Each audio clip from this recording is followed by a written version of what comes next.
I'm doing well. Thank you for having me. Thank you for joining us. First of all, what does Ekene mean? Ekene means thanks be to God. Oh. It's a Nigerian name, Igbo. Okay. Igbo. Igbo, yes. Nigerian, so thanks be to God. Yes. Does Onu have a meaning apart from being the family name as well? It's a family name. Oh, just a family name? Yes. Tell me about your journey into being a woman who empowers other women. I know it started from the health industry, and then eventually you rebranded. Yeah. Tell me all about that. So I was a pharmacist. Ooh. Yeah, for almost 20 years. Wow.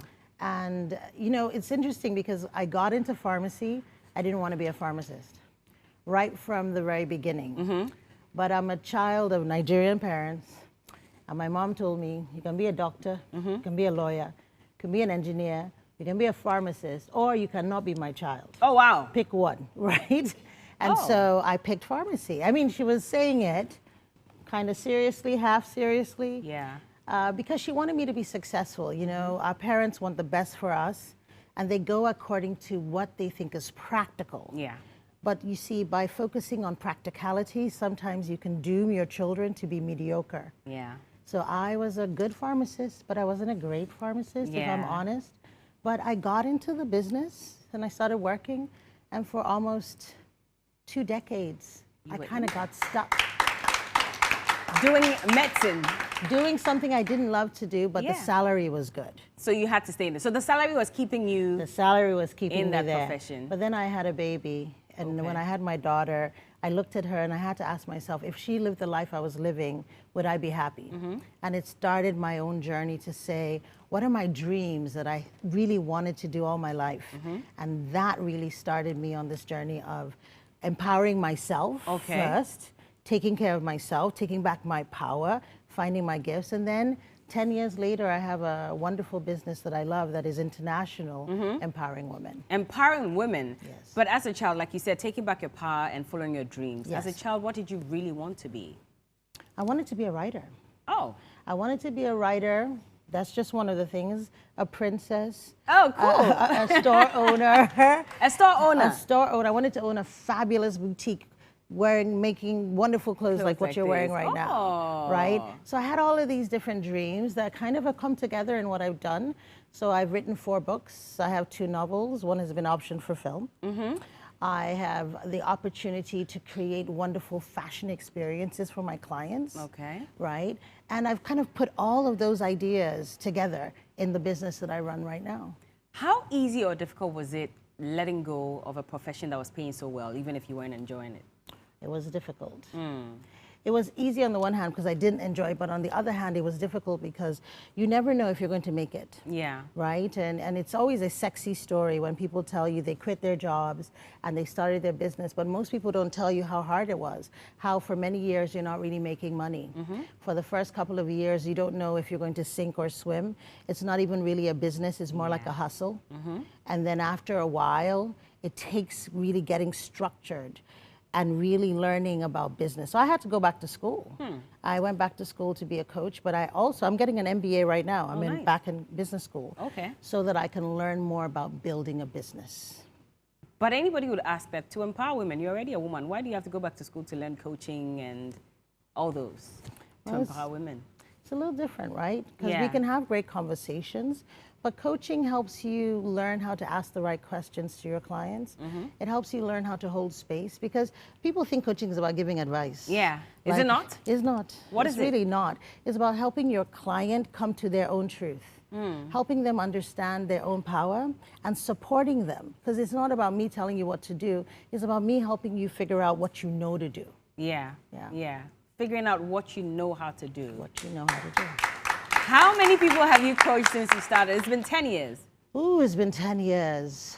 Personally, I've coached hundreds in my private practice, but through my programs, thousands of women.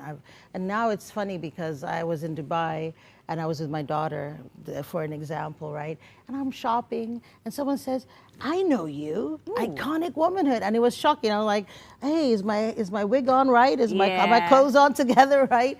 Because it was shocking to encounter that, but it happens more and more because the work is beginning to speak for itself. I see, that's cool. So what's been, in speaking to hundreds of women, and I'm sure men sometimes as well, what has been the common denominator in all of them and the challenges that they face? Has there even been one? I think the common denominator is hard to say, right? Because there are a number of things. But the one thing I will say that I've seen is women put themselves last. Women are never on their list. They do for everyone else. Yeah. And very often they don't do for themselves. Yeah. And that can lead to a number of things, right? So it can lead to burnout. A lot of high achieving women, which is my demographic, very successful women, are often burning out. They are, and it's not the kind of burnout that men have. So when men are burning out, very often their performance dims, right? They're not doing as well, they're not as productive. Sometimes women have that. But there's a kind of burnout that I find that's very common, especially with very successful women. I call it feminine burnout. They're doing well at work, but something is happening for themselves. They're losing their joy, they're losing their excitement, they're losing their radiance, they're getting old before their time. Yeah.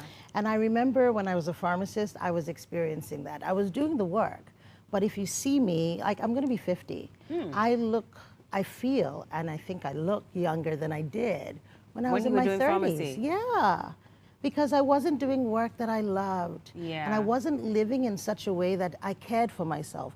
My self-care was zero. And most of us, our self-care is zero. But we take care of everyone else.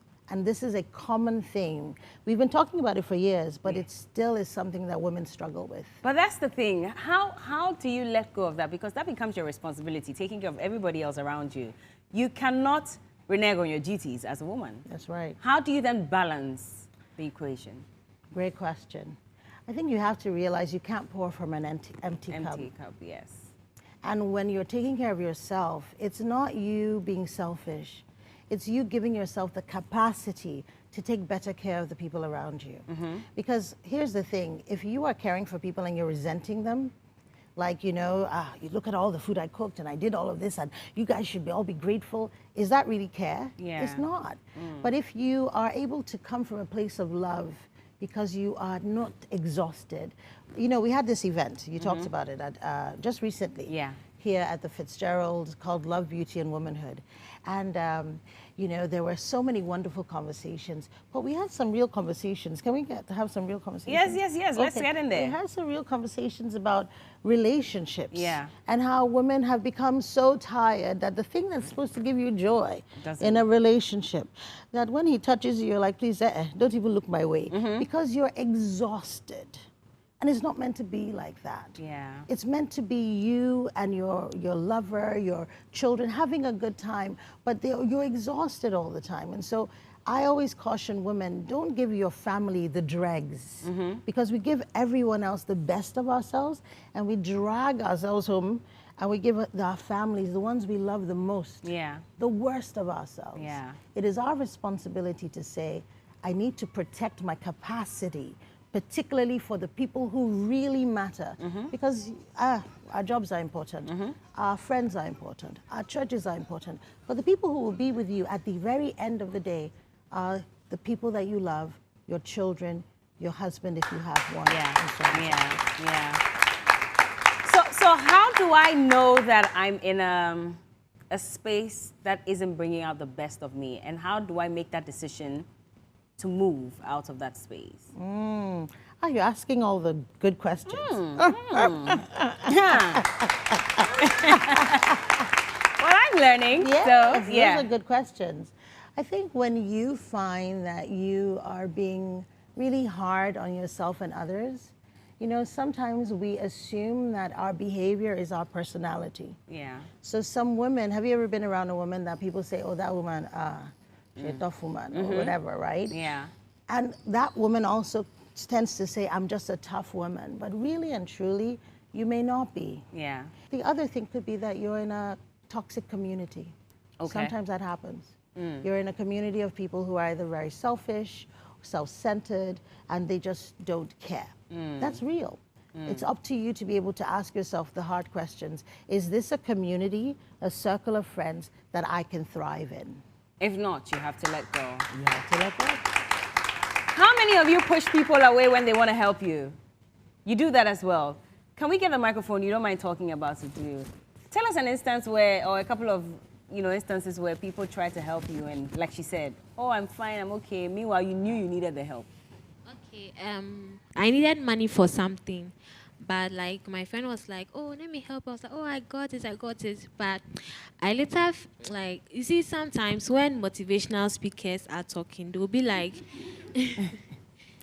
like you don't have to show like your vulnerability, like it makes you feel weak. Yeah. So like when you tell them, "Oh, I've got it, I've got it," it makes you feel like, "Oh, I'm an independent person, I'm an Yeah. independent woman." Yeah, so I've learned that thing. So I can't, like, I don't know. Anytime someone offers me help, I don't know, I feel, nah, I don't need the help. You can do I it by want to be an yourself. independent person. I want to learn it the hard way. Yeah, that's how I feel. So the motivational speakers too are misleading us some way, somehow, right? Yeah. Okay, before she speaks to this, who else wants to touch? Okay, there's a lady behind you. The gentleman, you can also have this conversation with us. We're not leaving you out. Okay, my name is Lydia. Lily. Yes. Lily, speak up. Okay, please, I don't accept help because I feel I'm going to be in debt to you. Like, I feel Yeah. indebted to you. So the more you help me, the more I feel like I have to do something in return. So I don't really accept help. I feel like, let me just do it my own way so that I know I did it for myself without. Yeah. Yeah. I see a lot of people nodding. There's a gentleman who wants to speak as well. Okay, thank you. So I was initially doing that. Reason being that some of us, our parents brought us in such a manner that we don't get too much closer to friends. So we were brought up that it's you and only you. Focus on what you are looking for, and that is it. But then as time went on and I was growing up, I felt that no, as we grow, we need people around us because we can't make it all by ourselves. We need people to rely on sometimes. So I try to get just a few people around me that I can rely on in times of these needs. Okay. But then it started and then I've changed my mind on that. So now you accept help. I accept openly. help, yeah.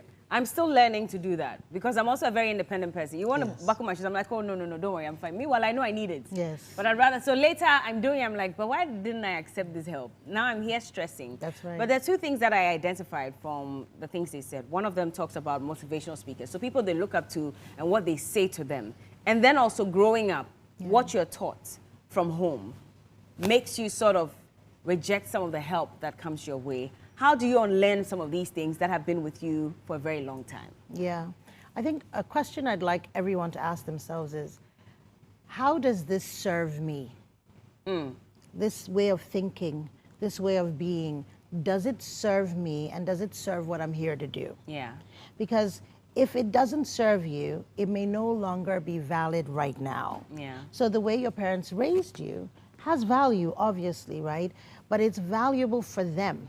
Like, if you think about it, back in our parents' time, I don't know about your generation, but in my generation, we were using like VHS tapes. Yeah. And then it was DVDs, and now it's streaming. If I give my daughter a DVD, I don't even know she knows what it is. Yeah. Right? Much less can she even use it. So it's like some of that idea, some of the ideas, some of the advice is outdated. It no longer works for the world we live in today. Okay. So you have to ask yourself those questions. Does it serve you and does it serve you now? And it doesn't make you selfish when you're asking these questions? No. It makes you self-aware. Okay. There's a difference between being self-centered, self-worshipping, and self-aware. And asking, because here's the other thing. I think it's important that we recognize that each of us is necessary. And we're necessary for a purpose. God created us for something. Yeah. And I'm here to do something. And so if I know that I'm here to do something, asking, how does this serve me, is really asking, how does this serve God? Because I'm here to serve God. Yeah. And so if something does not allow me to thrive, it means I can't do what I'm called to do. But the issue of being indebted to the person. Yeah. So you should also know when to accept help and when not to accept help. Because you should know what the motive, the real motive of the person is. Like she's saying, she doesn't want to be indebted to the person, and so she'd rather say no. Yes. Well, How can you tell when to accept and when not to? some of that is the person and some of that is you. Ah. Right? Because you don't want to feel indebted. Yeah. So the person believing you're indebted to them is on them. How you feel is on you. right? And so some people don't want to feel indebted and they don't want anyone to also stress them. Yeah. So it's like, I don't want to take from anyone because I actually don't like to give to anyone. So we have to shift out of that mindset. We're in community. It's a two-way street. But the other thing is, if someone is behaving as if you owe me, if you know that every time you encounter this individual, they say things like, you owe me, after all I've done for you, things like that, then you recognize that that person is not necessarily a safe person to receive help from. Okay, now the other conversation. So we talk about women empowerment, feminism here and there, and it looks as if we're relegating the men to the back. So again, they're having conversations where you'd hear some people say that very soon we're going to have empowered women and weak men. Because we're teaching women how to be strong, we're teaching women how to take over, from the men, and we're not teaching the men how to manage women and stay strong as well. So we're going to have the reverse of it and start a whole generation of male empowerment because we left them behind for a very long time. Do you guys feel that way? Yes. You do? Yes. You say absolutely. Okay, can we pass the microphone to him so he tells us a bit about that before Ekene comes in? So I interact a lot with the youth because of certain projects that I also run. Yeah. And then on few conversations that I've had, specifically with people in the senior high schools, youth, males, it looks like a lot of them don't have self-confidence. And a lot of them are not aware of themselves. And usually we go for programs, and not to be biased, but it's always about ladies and ladies empowerment, women empowerment, and everybody's focus is on women. But then there is little or no effort made to organize programs for, I think in the West it's quite common in the West, but here in Africa, in our part of the world, you are expected to be strong as a man. There are times that I've faced and encountered in my life, so I needed people to talk to, but because they look up to me, they know I'm a man, I tell them I need help, and then they feel I'm okay. They don't even believe you. You need help. If you even tell your, it's even difficult here in Ghana to tell your fellow brother, I love you. That's right. To say, brother, give me a hug. A whole lot of things come to play. It's like, yo, are you? Yeah, they start to give some job. Is this so I think, please, going forward, balance it a little bit, and then when you need some of us on board, we can come in and help too. Very valid points like he's made. So what do you say to this? I think we are already over-indexed in women empowerment, and we are not paying attention to our boys specifically, but our men as well. But it's also, again, we have to take personal responsibility. Number one, we do need more men to rise up. So I work with women because I'm a woman. I'm not necessarily going to work with men because I'm not a man. I don't really understand all that has to do with masculinity. And so that call is very valid, but it's also a call to men to rise up and start to empower other men, number one. Number two, we also have to fight against the notion, because to his point, men are told, be a man. Women have always been told, go and fix yourselves. And so we are actually, it's worked in our favor. We've gone to look for help. But the idea of looking for help is even considered emasculating. It's considered kind of weak. So a lot of men, even if you do a man's program today, how many men will come? Because it's considered, I'm a man, how can I? That's the way they, very often, if you go even to church programs, it's women that are there. You see very few men, right? Because it's considered not masculine to seek help or to even admit help. If men gather, as to his point, when you see men gathering, if one man just starts to say, oh boy, I don't even know, I'm using Nigerian slang. It's okay. I don't even know. This is my life. They say, bring beer, and they shut it down very quickly because they're not even giving him the room to express himself. So it's not just that we need to create the programs, but men also have to become more intentional and more, not aggressive, but more such as saying, I need help. I'm a person too, and I deserve support. I deserve to really work on myself as well. This idea of be a man, it's not be a man, it's become the man that I was created to be. But will the women accept when the man opens up and says, I need help? Like, let's say you are dating someone. A woman can easily walk to a man and say, I'm broke. I need some help. The moment the man comes to the woman and says, I'm broke. No, don't go to the woman, go to other men. And I'll tell you why. Because we live in a patriarchal society, we have certain dynamics. And so as long as you want those dynamics to be maintained, going to your woman, right, especially in a society where women are earning less than men, where women are dealing with there's a reason why we're over-indexed in women empowerment, because women struggle more in this society, whether we want to admit it or not. Women often do two jobs. They work at home and they work outside of the home if they're quote unquote empowered, right? And so you're dealing with a woman who already has all of this going on, and she's looking to her man a particular way. He's supposed to be her source of strength. This is the way we have set it up in our society. He's a provider and her protector. And so when the provider and protector then says to her, who is looking up to you, it's like you going to your children. I'm not saying that women are children, please don't misunderstand me, but there is a power dynamic that we've set up in this society. Yeah. And so when you then go to the woman and say, I need money, I need this, it's like, wait, confusion. You can't ask me to look up to you, and yet you two come back and say, I need something from you, which is why I'm being very practical. I'm not saying that is right or wrong. I'm saying it is. And so as a man, you should have other men you go to. Women also have other women they go to. But they go to the men more. They go to, not always, they go to their men more. That's what I mean, yes. They go to their, not every man, they go to their men, right? And men also go to women too for the things they need that are not considered masculine. They go to women for this idea of you're my peace. They go to women, pray for me. That's also work. They go to women, cook for me. They go to women, love me. Those are all forms of support. So just because a woman is going to a man asking for financial support, that's one form of support. So they're supporting each other. Is it different in marriage, or is still the same thing in marriage? So that if I'm married to a man and my man comes home and says, babe, I'm broke, I need help. Is that okay? That's to me, when you're married, both, and this is just me, you both have the same pot. Okay. You're both investing. And I'm a mother of 2 girls. And I have young men that I consider like sons. I might say something that is maybe is not going to be popular, but to the boys that I see as my sons, I don't believe you should be paying anybody's rent. I don't believe you should be paying, and this is just me, I'm a mother. You mean when you're dating? When you're dating. Okay. When you're dating, because that is too much for you as a boy. If this is a woman you've identified as a wife that you want to bring on, and then you want to protect and provide for, that makes sense to me. But if it's just dating, there's actually too much pressure we're putting on each other.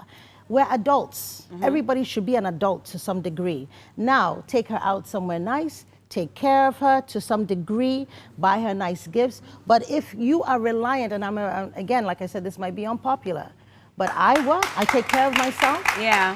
My children work. I believe women should be financially empowered. I preach, and I cannot say something different from what I practice myself. Yeah. I will accept any gift any man wants to give me, no question about it, but I will not require someone to take care of me in order for me to love him, right? But I will not also accept someone saying, I am not going to take care of you when we get together and we're married. Yeah. So that is important. But when you're dating, it's not a man's job. I think when you're dating, show love, show care, show regard, and give gifts, of course. But I don't subscribe to that concept, and I've never subscribed to it. So, for example, and we'll take a break shortly, but for example, okay, so let me create this scenario. I meet a guy meets me, and we're in love. Yes, we want to date and everything. We start dating, but I come from a not too well-to-do family. Okay. And so things are tough. Yes. And I'm supposed to be the breadwinner for my family. So everybody's relying on me to go work and come and take care of them. I'm working all right, but I'm not really making enough money. And then there's an issue of rent. And maybe you, as my boyfriend, you're well-to-do, so you can afford it. Yes. You're saying that if I'm dating you, it's not your responsibility I don't to help think me out with my rent? It's not a responsibility, but if I care about you and you're struggling, I cannot love you, have the money, and not pour into you. Okay. Do you understand? So I'm not saying there's anything wrong. Like the scenario you just painted, if I have the money as a man, especially as a man, and you love someone, you make it easier for them. Yeah. But it is not a responsibility that you now come and say, you're the man I'm dating, it is your no, I don't believe it is a responsibility of a man you're dating. It is the responsibility of a husband to take care of his family. But a man you're dating, if I care about you, listen, let me rephrase that. Okay. If you come to my house and I'm dating you, and I love you, and you're hungry, I will feed you. Yeah. Because I love you. I will cook for you because I love you. Yeah. It is not my responsibility to come to your house and cook stew, egusi, this, that, because I'm a woman. Yeah. But if you are hungry, I will care for you because you are the person I love. And so I think there's a difference between love, right, and this transactional behavior we've been doing, right? If you love someone, you cannot see them suffering and say, oh, well, it's not my responsibility. You know what I mean? So that's the distinction I'm making. That's the only distinction. So I know, and I accepted help, and I think you should accept help. I think women should be open to that. And I think a man who's worth his salt will not see a woman suffer. However, I think we do need to turn our minds around and not start to say, I'm a woman, and therefore I don't have to think about building wealth. Yeah. I don't have to think about being financially empowered. I'm going to lead with my beauty and let someone just come and take care of me. Soft life gang. That's not what a soft life looks like, because guess what? I'm 50. I've seen what that life can look like on the other side when you choose to be completely financially disempowered and give away all of your agency. So I think it's important that we all maintain our agency as well, right? So it's a nuanced answer. It's a nuanced answer. It's not an easy answer. I see. Well, Ekene Onu is our guest in the studios. We're taking a break. We'll be right back.